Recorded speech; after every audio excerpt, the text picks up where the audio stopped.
Hello friends, welcome to my channel defence practice class. Defence practice class চ্যানেলের তরফ থেকে তোমাদের সবাইকে স্বাগত। প্রত্যেক দিনের মতো আজকেও চলে এসেছি আরেকটি নতুন ভিডিও নিয়ে। এই ভিডিওতে আমরা আলোচনা করব ওয়েস্ট বেঙ্গল স্কুল সার্ভিস কমিশনের গ্রুপ সি এবং গ্রুপ ডির জন্য কিছু গুরুত্বপূর্ণ এমসিকিউ প্রশ্ন উত্তর, যে প্রশ্নগুলো খুবই গুরুত্বপূর্ণ তোমাদের স্কুল সার্ভিস কমিশনের গ্রুপ সি এবং ডির জন্য।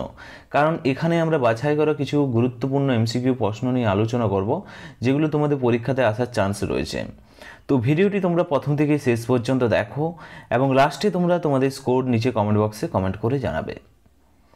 তো আজকের ভিডিওর ফার্স্ট প্রশ্ন দেখো, শ্রীলঙ্কার মুদ্রার নাম কি? এখানে চারটি অপশান রয়েছে, তোমরা যদি সঠিক উত্তর জেনে থাকো অবশ্যই নিচে কমেন্ট বক্সে কমেন্ট করে জানাবে। রাইট অ্যান্সার হয়ে যাবে অপশান সি, রুপি। তো তোমরা মনে রাখবে ভারত, পাকিস্তান, নেপাল সহ বাকি সব দেশের মুদ্রার নাম হচ্ছে রুপিজ। ওকে, তো এখানে শ্রীলঙ্কার মুদ্রা হচ্ছে শ্রীলঙ্কার রুপিজ। ভারতের কথা যদি বলা হয়, ভারতের মুদ্রাও হচ্ছে রুপিজ, ইন্ডিয়ান রুপিজ। তাছাড়াও পাকিস্তানের মুদ্রার নামও হচ্ছে রুপিজ। নেপালের মুদ্রা, এদেশের মুদ্রার নামও হচ্ছে নেপালি রুপিজ। ওকে, এর পাশাপাশি আরও কিছু এক্সট্রা পয়েন্ট মনে রাখবে, যেমন ডলার। ডলার কোন দেশের মুদ্রার নাম? ইউএসএ, আমেরিকার মুদ্রার নাম।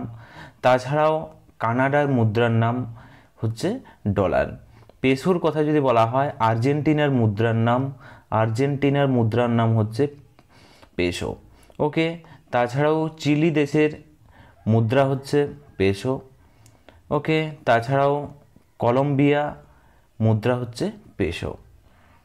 এছাড়াও টাকার কথা যদি বলা হয়, টাকা হচ্ছে বাংলাদেশের মুদ্রা। ওকে, বাংলাদেশের মুদ্রার নাম হচ্ছে টাকা। নেক্সট প্রশ্ন দেখো, 2 নম্বর প্রশ্ন, এশিয়া ও আফ্রিকার মাঝে কোন সাগর অবস্থিত? সঠিক উত্তরটি হয়ে যাবে অপশন ডি, ভূমধ্যসাগর অবস্থিত এশিয়া ও আফ্রিকার মাঝে। ওকে, এই সাগরটি ইউরোপ, আফ্রিকা এবং এশিয়ার মহাদেশের মধ্যে অবস্থিত। Option D is the right answer. এর পাশাপাশি কৃষ্ণ সাগরের কথা যদি বলা হয়, এটি এশিয়া ও ইউরোপের মাঝে অবস্থিত। কোথায়? এশিয়া ও ইউরোপের মাঝে অবস্থিত কৃষ্ণ সাগর। কাস্পিয়ান সাগরের কথা যদি বলা হয়, এটি হচ্ছে ইউরোপ ও এশিয়ার মাঝে অবস্থিত হচ্ছে কাস্পিয়ান সাগর, এবং এটি হচ্ছে বিশ্বের বৃহত্তম হ্রদ হচ্ছে কাস্পিয়ান সাগর। এর পাশাপাশি তোমরা মনে রাখবে ভারত মহাসাগরের কথা যদি বলা হয়, এটি এশিয়া মহাদেশ। ওকে, এশিয়া ও আফ্রিকা, দক্ষিণ আফ্রিকা, এশিয়া ও দক্ষিণ আফ্রিকাতে অবস্থিত ভারত মহাসাগর। তো তার সাথে সাথে এই এক্সট্রা পয়েন্টগুলো মনে রাখবে, তোমাদের পরীক্ষার জন্য খুবই গুরুত্বপূর্ণ। নেক্সট প্রশ্ন দেখো, 3 নম্বর প্রশ্ন, বিশ্বের শক্তিশালী সেনাবাহিনী কোন দেশের? সঠিক উত্তরটি হয়ে যাবে অপশন বি, মার্কিন যুক্তরাষ্ট্রের। ওকে, তো সামরিক প্রযুক্তি, তাছাড়াও প্রতিরক্ষা বাজেট এবং বিশ্বজুড়ে সামরিক যে উপস্থাপনা, তার জন্য মার্কিন যুক্তরাষ্ট্র ওকে প্রথম স্থানে রয়েছে শক্তিশালীর দিক থেকে। Option B is the correct answer. Next হচ্ছে 4 নম্বর প্রশ্ন, ফল ও সবজিতে কোন ভিটামিন পাওয়া যায়? এই প্রশ্নের সঠিক উত্তরটি হয়ে যাবে option D is the right answer, vitamin D. Okay, তো ভিটামিন ডি, এই ভিটামিনের প্রধান উৎস হচ্ছে সূর্যের আলো, এবং কিছু প্রাণীজ যে খাদ্য রয়েছে সেগুলোতে প্রচুর মাত্রায় পাওয়া যায় ভিটামিন ডি, এবং ফল সবজিতে প্রায় উপস্থিত রয়েছে ভিটামিন ডি। ভিটামিন ডি এর রাসায়নিক নামের কথা যদি বলা হয়, ক্যালসিফেরল হচ্ছে ভিটামিন ডি এর রাসায়নিক নাম। ভিটামিন ডি এর অভাবে হয় ছোটদের রিকেট রোগ হয়, এবং বড়দের হয় অস্টিওমেলাইসিয়া রোগ হয়। ওকে, এর পাশাপাশি তোমরা মনে রাখবে ভিটামিন এ এর রাসায়নিক নাম হচ্ছে রেটিনল। ওকে, এবং রাতকানা রোগ হয় ভিটামিন এর অভাবে। ভিটামিন বি এর কথা যদি বলা হয়, থিয়ামিন হচ্ছে রাসায়নিক নাম, বেরি রোগ হয়। ওকে, বেরি রোগ হয়। ভিটামিন সি এর কথা যদি বলা হয়, অ্যাসকার্বিক অ্যাসিড। ওকে, অ্যাসকার্বিক অ্যাসিড এবং স্কার্ভি রোগ হয় ভিটামিন সি এর অভাবে। নেক্সট প্রশ্ন দেখো, 5 নম্বর প্রশ্ন, বিশ্বের কোন দেশে সবচেয়ে বেশি সংখ্যক বাঁধ রয়েছে? অর্থাৎ সবচেয়ে বেশি সংখ্যক ড্যাম রয়েছে? এই প্রশ্নেরও সঠিক উত্তর হয়ে যাবে মার্কিন যুক্তরাষ্ট্র, option B is the correct answer. Okay, তো নেক্সট প্রশ্ন দেখো 6 নম্বর প্রশ্ন, রাউন্ড কোন দেশের মুদ্রা? এই প্রশ্নের সঠিক উত্তরটি হয়ে যাবে অপশন সি, দক্ষিণ আফ্রিকার মুদ্রা হচ্ছে rand, option C is the right answer. এর পাশাপাশি তোমরা মনে রাখবে রাশিয়ার কথা যদি বলা হয়, রাশিয়ার মুদ্রা হচ্ছে রুবেল, হচ্ছে রাশিয়ার মুদ্রার নাম। ওকে, রোমানিয়ার কথা যদি বলা হয়, লেও হচ্ছে রোমানিয়ার মুদ্রা, দক্ষিণ কোরিয়ার মুদ্রা হচ্ছে ওন। তো তার সাথে সাথে এই এক্সট্রা পয়েন্টগুলো মনে রাখবে, তোমাদের পরীক্ষার জন্য গুরুত্বপূর্ণ। নেক্সট হলো 7 নম্বর প্রশ্ন, কোন দেশ তার পিরামিড বা স্ফিংসের জন্য বিখ্যাত? স্ফিংসের কথা যদি বলা হয়, এই প্রশ্নের সঠিক উত্তর হয়ে যাবে মিশর, option is the right answer. Okay, great pyramid মিশরীয় সভ্যতার অন্যতম প্রধান নিদর্শন, option is the right answer. Okay, এছাড়াও তোমরা ইটালির কথা যদি বলা হয়, ইটালি হচ্ছে পিসার হেলানো টাওয়ারের জন্য বিখ্যাত। ওকে, হেলানো টাওয়ারের জন্য বিখ্যাত হচ্ছে ইটালি। চীন হচ্ছে বিখ্যাত যে চীনের মহাপ্রাচীর। ওকে, মহাপ্রাচীর হচ্ছে এই চীনেই রয়েছে। নেক্সট প্রশ্ন দেখো 8 নম্বর প্রশ্ন, কোন প্রাণী 200 বছরেরও বেশি বাঁচতে পারে? সঠিক উত্তর হয়ে যাবে প্রশ্নের অপশন এ, কচ্ছপ। তো কিছু প্রজাতির কচ্ছপের কথা যদি বলা হয়, স্বাভাবিকভাবে এরা 150 থেকে 200 বছর বা তার বেশিও বাঁচতে পারে। Okay, option A is the correct answer. এছাড়াও হাতির কথা যদি বলা হয়, হাতি সাধারণত 70 থেকে 80 বছর বাঁচে। নেক্সট প্রশ্ন দেখো 9 নম্বর প্রশ্ন, সাদা কাক কোন দেশে পাওয়া যায়? এই প্রশ্নের সঠিক উত্তরটি হয়ে যাবে অপশন সি, ফিনল্যান্ডে সাদা কাক দেখতে পাওয়া যায়, option C is the correct answer. Next প্রশ্ন দেখো 10 নম্বর প্রশ্ন, ড্রাগন কোন দেশের জাতীয় প্রতীক? এই প্রশ্নের রাইট অ্যান্সার হয়ে যাবে অপশন সি, চীনের জাতীয় প্রতীক হলো dragon, option C is the correct answer. এর পাশাপাশি তোমরা মনে রাখবে ভুটানের কথা যদি বলা হয়, ভুটানের পতাকায় ব্রজ ড্রাগনের ছবি রয়েছে, তোমরা মনে রাখবে। ওকে, ব্রজ ড্রাগনের ছবি রয়েছে ভুটানের পতাকাতে।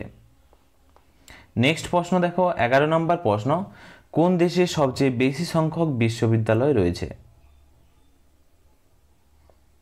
সঠিক উত্তরটি হয়ে যাবে প্রশ্নের অপশন এ, ভারত। ওকে, তো আনুষ্ঠানিকভাবে নিবন্ধিত যে উচ্চ শিক্ষা প্রতিষ্ঠান বা বিশ্ববিদ্যালয়ের মোট সংখ্যার দিক থেকে ভারতের বিশ্বের মধ্যে প্রথম স্থানে রয়েছে বিশ্ববিদ্যালয়, option A is the correct answer. Next হলো 12 নম্বর প্রশ্ন, বিশ্বের বৃহত্তম মন্দির কোন দেশে অবস্থিত? এই প্রশ্নের সঠিক উত্তরটি হয়ে যাবে অপশন বি, কম্বোডিয়া। ওকে, তো বিশ্বের বৃহত্তম মন্দির হলো অঙ্কর ভাট মন্দির। কি মন্দির? অঙ্কর ভাট মন্দির, এটি হচ্ছে বিশ্বের বৃহত্তম মন্দির, যা কম্বোডিয়াতে অবস্থিত। নেক্সট হচ্ছে 13 নম্বর প্রশ্ন, কোন পাখিকে পাখিদের রাজা বলা হয়, কিং অফ দ্য বার্ড? সঠিক উত্তর হয়ে যাবে প্রশ্নের অপশন বি, ঈগলকে বলা হয়। ওকে, তো ঈগল তার শক্তির আকার বা শিকারের দক্ষতার কারণে ঐতিহ্যগতভাবে পাখিদের রাজা বলা হয়। নেক্সট হলো 14 নম্বর প্রশ্ন, কোন প্রাণী তার শরীরে জল সঞ্চয় করে রাখতে পারে? সঠিক উত্তর হয়ে যাবে প্রশ্নের অপশন সি, উট পাখি। উট মরুভূমির প্রতিকূল পরিবেশে দীর্ঘ সময় জল ছাড়া থাকার জন্য অভিযোজিত। এর শরীর দক্ষতার সাথে জল ব্যবহার এবং সংরক্ষণ করতে পারে, option C is the correct answer. Next হলো 15 নম্বর প্রশ্ন, আমাজন রেন ফরেস্ট কোন দেশে অবস্থিত? সঠিক উত্তর হয়ে যাবে প্রশ্নের অপশন বি, ব্রাজিল। ওকে, তো আমাজন রেন ফরেস্ট প্রায় 60% অংশ ব্রাজিলের মধ্যে অবস্থিত, বাকি অংশ রয়েছে পেরু, কলম্বিয়া এবং অন্যান্য দক্ষিণ আমেরিকার দেশে ছড়িয়ে রয়েছে। ওকে, তো আমাজন রেন ফরেস্ট ব্রাজিলে অবস্থিত, option B is the right answer. Next হচ্ছে 16 নম্বর প্রশ্ন, কোন দেশে স্থূল বা যাকে ওভারওয়েট বলা হয় মানুষের সংখ্যা সবচেয়ে বেশি শতাংশের দিক থেকে? ওকে, তো ওভারওয়েট কোন দেশের মানুষের সবচেয়ে বেশি রয়েছে? সঠিক উত্তর হয়ে যাবে Nauru, option B is the right answer. Okay, তো জনসংখ্যার অনুপাতে শতাংশে তো ওভারওয়েট হারের দিক থেকে প্রশান্ত মহাসাগরীয় দ্বীপরাষ্ট্র যেমন নাউরু এর প্রায় বিশ্বের শীর্ষে থাকে। Option B is the correct answer. Next হলো 17 নম্বর প্রশ্ন, বিশ্বের বৃহত্তম কফি উৎপাদককারী দেশ কোনটি? সঠিক উত্তর হয়ে যাবে প্রশ্নের অপশন সি, ব্রাজিল দেশ। ওকে, তো ব্রাজিল কয়েক দশক ধরে বিশ্বের বৃহত্তম কফি উৎপাদককারী দেশ হিসাবে নিজের স্থান দখল করে রেখেছে। Option C is the right answer. Next হচ্ছে 18 নম্বর প্রশ্ন, কোন দেশকে লাল দ্বীপ নামে ডাকা হয়? এই প্রশ্নের সঠিক উত্তরটি হয়ে যাবে Madagascar. Option C is the right answer. Okay, তো এটি রাষ্ট্রীয় মাটির রং বা লাল মাটি বা ব্যাপক পরিমাণে লোহার অক্সাইড রয়েছে, এর উপস্থিতির কারণে একে লাল দ্বীপ বলা হয়। নেক্সট হচ্ছে 19 নম্বর প্রশ্ন, বিশ্বের বৃহত্তম কচ্ছপ কোন দেশে পাওয়া যায়? সঠিক উত্তর হয়ে যাবে প্রশ্নের অপশন সি, অস্ট্রেলিয়াতে। বিশ্বের বৃহত্তম কচ্ছপ প্রজাতি লক্ষ্য করা যায় অস্ট্রেলিয়াতে। Option C is the correct answer. Next হলো 20 নম্বর প্রশ্ন, সিংহের গর্জন কত কিলোমিটার দূর থেকে শোনা যায়? এই প্রশ্নের রাইট অ্যান্সার হয়ে যাবে অপশন এ, 8 কিলোমিটার। ওকে, একজন প্রাপ্তবয়স্ক সিংহের গর্জন শান্ত আবহাওয়ায় প্রায় 8 কিলোমিটার দূর থেকে শোনা যায়। Option A is the right answer. Next হচ্ছে 21 নম্বর প্রশ্ন, পাখি সম্পর্কিত বৈজ্ঞানিক অধ্যয়নকে কি বলা হয়? অর্থাৎ পক্ষী সম্বন্ধিত যে বিদ্যা তাকে কি বলা হয়? সঠিক উত্তর হয়ে যাবে প্রশ্নের অপশন বি, অর্নিথোলজি বলা হয়। এটি হলো পক্ষীবিদ্যা যেখানে পাখি সম্পর্কিত গবেষণা করা হয়। Option B is the right answer. এছাড়াও তোমরা মনে রাখবে বোটানি, তো উদ্ভিদ সম্বন্ধিত যে বিদ্যা, ওকে, উদ্ভিদ সম্বন্ধিত বিদ্যা বা অধ্যয়নকে বলা হয় বোটানি। ওকে, হারপেটোলজির কথা যদি বলা হয়, সরীসৃপ ও উভচর প্রাণী সম্পর্কিত অধ্যয়নকে বলা হয়। ওকে, সরীসৃপ এবং উভচর সম্বন্ধিত অধ্যয়নকে বলা হয় হারপেটোলজি। ওকে, জুলজির কথা যদি বলা হয়, প্রাণী জগতের উপর সাধারণ বৈজ্ঞানিক অধ্যয়ন। ওকে, প্রাণী জগৎ সম্বন্ধিত যে অধ্যয়ন তাকে বলা হয় জুওলজি। নেক্সট প্রশ্ন দেখো, 22 নম্বর প্রশ্ন, বিশ্বের কোন দেশে গাছ নেই? খুবই গুরুত্বপূর্ণ প্রশ্ন। সঠিক উত্তরটি হয়ে যাবে অপশন এ, কাতারে। কাতার একটি মরুভূমি উপদ্বীপ হওয়ায় এখানে প্রাকৃতিকভাবে জন্মানো গাছের সংখ্যা খুবই কম। Option A is the right answer. Next প্রশ্ন দেখো, 23 নম্বর প্রশ্ন, কোন দেশের পতাকায় 2টি ত্রিভুজ রয়েছে? এই প্রশ্নের সঠিক উত্তরটি হয়ে যাবে অপশন এ, নেপাল। ওকে, তো তোমরা মনে রাখবে নেপালের জাতীয় পতাকা বিশ্বের একমাত্র পতাকা যা আয়তক্ষেত্রাকার নয় এবং এটি 2টি ত্রিভুজ আকৃতির প্যাননের সমন্বয়ে গঠিত। Option A is the right answer. তোমরা দেখবে নেপালের পতাকা এরকমই রয়েছে। ওকে, ওই দেশে 2টি ত্রিভুজের মতো রয়েছে পতাকা। নেক্সট হচ্ছে 24 নম্বর প্রশ্ন, কোন দেশ মেয়েদের শিক্ষার উপর নিষেধাজ্ঞা জারি করেছে? তো শিক্ষার উপর নিষেধাজ্ঞা জারি করেছে, সঠিক উত্তর হবে Afghanistan. Option A is the right answer. Okay, তো তালিবানি শাসনের অধীনে আফগানিস্তানের মেয়েদের এবং মহিলাদের উচ্চ শিক্ষার উপর কঠোর নিষেধাজ্ঞা জারি করা হয়েছে। Option A is the right answer. Next দেখো 25 নম্বর প্রশ্ন, সৌরজগতের কোন গ্রহের সবচেয়ে বেশি সংখ্যক বলয় রয়েছে অর্থাৎ রিং রয়েছে? সঠিক উত্তর হয়ে যাবে প্রশ্নের অপশন সি, শনি। শনি গ্রহের বলয়গুলো সবচেয়ে দৃশ্যমান এবং লক্ষ লক্ষ বলয় নিয়ে গঠিত, যা একে বলয়যুক্ত গ্রহ হিসাবে পরিচিত শনি গ্রহ।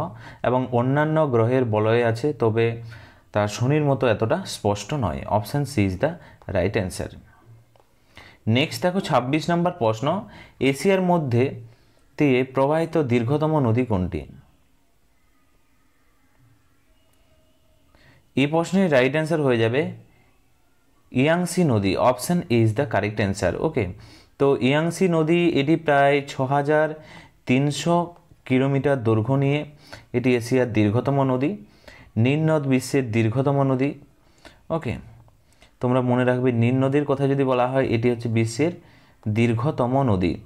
ওকে, এবং এটি কোথায় অবস্থিত? আফ্রিকাতে অবস্থিত। নেক্সট প্রশ্ন দেখো 27 নম্বর প্রশ্ন, ইয়াক কোন অঞ্চলের জাতীয় প্রাণী? এই প্রশ্নের রাইট অ্যান্সার হয়ে যাবে অপশন ডি ইজ দ্য তিব্বত। ওকে, তো ইয়াক হলো তিব্বত মরুভূমি এবং হিমালয় অঞ্চলের অত্যন্ত গুরুত্বপূর্ণ প্রতীকীয় প্রাণী, যা ঐতিহাসিকভাবে তিব্বতের সঙ্গে যুক্ত। Option D is the right answer. Okay, তো তোমরা মনে রাখবে ইয়াক কি? ইয়াক হচ্ছে একটি চামড়ি গাই। ওকে, চামড়ি গাই যদি বলা হয়, এটি হচ্ছে ইয়াক নামে পরিচিত। নেক্সট প্রশ্ন দেখো 28 নম্বর প্রশ্ন, বিশ্বের দ্রুততম উড়ন্ত পোকা কোনটি? এই প্রশ্নের সঠিক উত্তর হয়ে যাবে dragon fly. Option A is the right answer. Dragon ফ্লাইয়ের কথা যদি বলা হয়, এটি হচ্ছে ফড়িং নামে পরিচিত। ওকে, এবং এটি ঘন্টায় প্রায় 50 থেকে 60 কিলোমিটার গতিতে উড়তে পারে। এটিকে দ্রুততম উড়ন্ত পোকামাকড়ের মধ্যে একটি পোকা, সবচেয়ে দ্রুত গতিতে উড়তে পারে এই ফড়িং। নেক্সট হচ্ছে 29 নম্বর প্রশ্ন, কোন পাখির ঘ্রাণ শক্তি সবচেয়ে শক্তিশালী? সবথেকে বেশি সেন্স রয়েছে। তো এই প্রশ্নের রাইট অ্যান্সার হয়ে যাবে option D is the right answer, শকুন। ওকে, তো টার্কি শকুনের ঘ্রাণ শক্তি অত্যন্ত শক্তিশালী। এরা দূর থেকে পচনশীল খাদ্যের গন্ধ শনাক্ত করতে পারে। Option D is the right answer. Next হচ্ছে 30 নম্বর প্রশ্ন এবং আজকের ভিডিওর আমাদের লাস্ট প্রশ্ন, জলের মধ্যে সবচেয়ে বড় মাছ কোনটি? এখানে 4টি অপশান রয়েছে। তোমরা যদি সঠিক উত্তর জেনে থাকো অবশ্যই ফটাফট নিচে কমেন্ট বক্সে কমেন্ট করে জানাও। রাইট অ্যান্সার হয়ে যাবে অপশান এ, তিমি হাঙ্গর। ওকে, তো তিমি হাঙ্গর হলো বিশ্বের বৃহত্তম মাছের প্রজাতি। টুনা মাছের কথা যদি বলা হয়, টুনা মাছ এটি কি? এবং ডলফিন কি? ডলফিন হচ্ছে স্তন্যপায়ী প্রাণী এবং এটি হচ্ছে মাছ নয়। তোমরা মনে রাখবে ডলফিন মাছ নয়, কিন্তু এটি হচ্ছে একটি স্তন্যপায়ী প্রাণী। ওকে, এবং বিশ্বের বৃহত্তম জলজ প্রাণী হলো নীলতিমি, যা একটি স্তন্যপায়ী প্রাণী নয়। তো ফ্রেন্ডস, এগুলোই ছিল আজকের ভিডিওর আমাদের কিছু গুরুত্বপূর্ণ এমসিকিউ প্রশ্ন উত্তর। আজকে তোমরা 30টি প্রশ্নের মধ্যে কত স্কোর করতে পারলে অবশ্যই নিচে কমেন্ট বক্সে কমেন্ট করে জানাবে। এবং ভিডিওটি যদি ভালো লেগে থাকে অবশ্যই তোমরা একটি লাইক করো এবং তোমাদের বন্ধুদের সাথে ভিডিওটি শেয়ার করো। তো আজকের ভিডিওটি এখানেই শেষ করছি। Thank you for watching. জয় হিন্দ, জয় ভারত।